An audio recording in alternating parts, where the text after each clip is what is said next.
Listen carefully. Your father didn't fail you because he didn't love you. He failed you because he loved you too much. He looked at you as a child and wanted to protect you. He wanted to shield you from the cruelty of the world, from the sharp edges of reality, from the darker sides of human nature. So he taught you how to be a good man. He told you to be honest, to work hard, to play fair.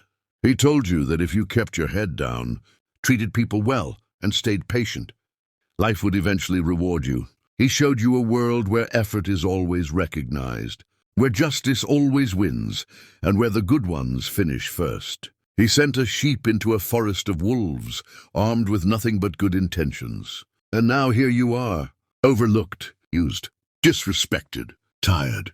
If you're watching this, it's because something inside you finally clicked.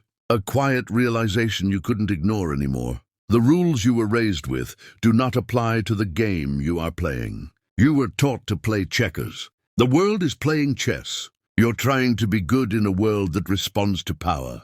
This is where things change. Not because morality is useless, but because morality without strategy makes you vulnerable. This is not about becoming cruel. It's about becoming effective. It's about understanding how the world actually works, not how we wish it worked. If you're easily offended, this isn't for you. If you need to believe the world is fair to feel safe, stop watching. But if you're ready to see reality clearly, stay with me.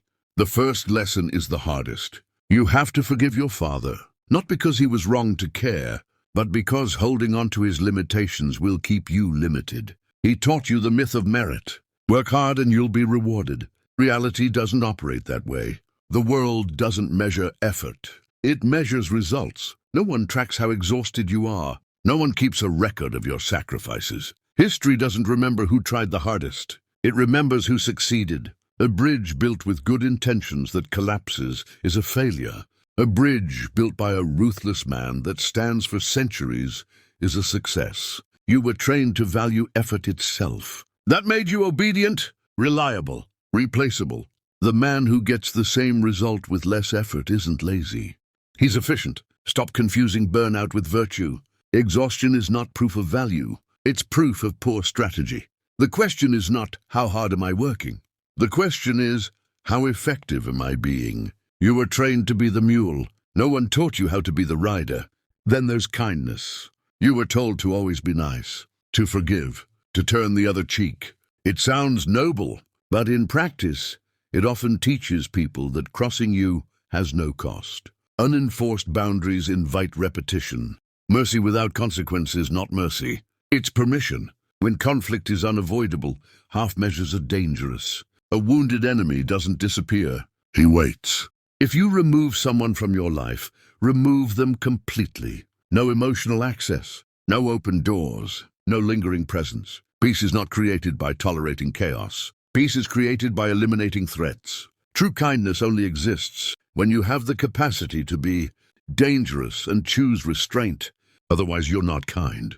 You're harmless. And harmless men are not respected. Then there's reputation. You were told to just be yourself, that people will see your character. They won't. People don't experience who you are. They experience what you project. Reputation isn't discovered. It's built. Humans judge quickly.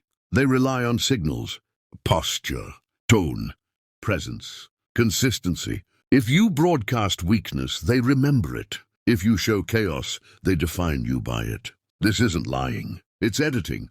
When you're uncertain, stay calm. When you're emotional, stay quiet. When you're struggling, handle it privately.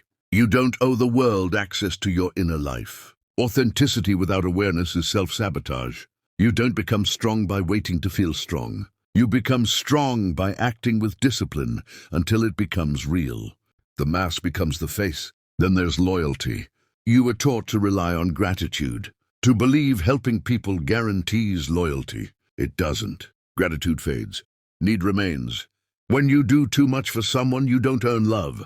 You often earn resentment. People don't like feeling indebted. They like feeling necessary. If you want security, don't be liked.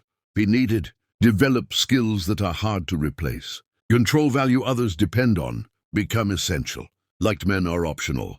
Necessary men are protected. Then there's honesty and predictability. You were taught to be straightforward, easy to read, consistent. Predictability is comfort for others, and weakness for you. You need strength and subtlety. Force and intelligence. Only force makes you reckless. Only subtlety makes you fragile. The man who masters both controls the game. Politics is not dirty. It's unavoidable. Refusing to play doesn't make you moral. It makes you irrelevant. The world is not neutral. You were raised as if everyone plays by the same rules. They don't. Assuming goodwill is not virtue. It's negligence. Trust must be earned, tested, and protected. Respect lasts longer than affection.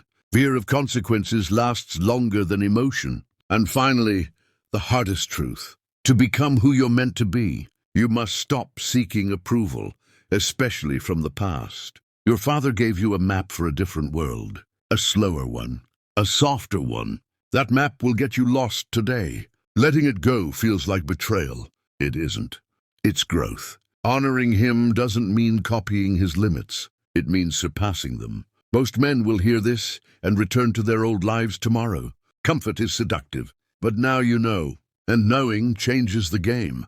The question isn't whether the world is unfair. You already know it is. The question is whether you're willing to adapt. Understanding this is easy. Living it is not. The responsibility is yours now.